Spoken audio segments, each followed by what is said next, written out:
The biggest lesson I learned at my time in big tech was there was no way I was building any sort of generational wealth if I stayed there. Growing up in the Bay Area, I watched all my friends' parents basically work in tech and have these giant houses and get their kids whatever they wanted, and I was like, okay, that's the secret of life. Like, I have to work in tech if I want that life for myself. What I didn't realize was there was a very big difference. The parents who were at the kids' soccer game buying them BMWs for Christmas, those were the ones who were early employees at companies or started their own companies. The parents who were not at the soccer games making their kids carpool to school were those who worked at companies because they didn't actually own a significant part of it, where they would have to work every single day until they turned 80. And I got my first big girl job and I got that fat 6-figure salary. I was like, oh, obviously, like, this is good enough. And then literally when I did taxes the first year, 40% went to the government, like 10% went to healthcare, and then the rest of it went to 401k, and I had this like tiny 5-figure salary left by the end of the year that I could use for expenses.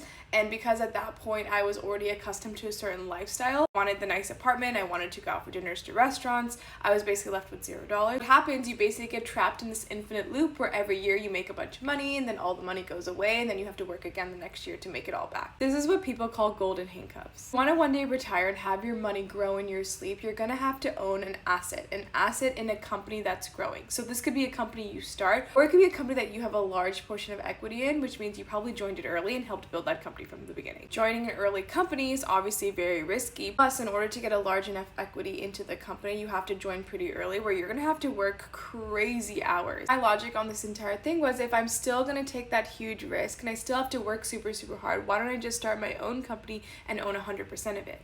And I would argue that it's actually less risky because it's my company. I'm in full control of what I do with it and where I take it. Most importantly, I'm doing it at a time in my life where I don't have a home, I don't have kids, I don't have any big financial responsibilities. So the likelihood of me succeeding is probably higher because I'm going to give myself more room and more time, a real shot at building generational wealth for myself and my kids and my kids' kids. The worst case is that I fail and I go back to my big tech corporate job. That was where I started off anyway, so I think I'll be fine.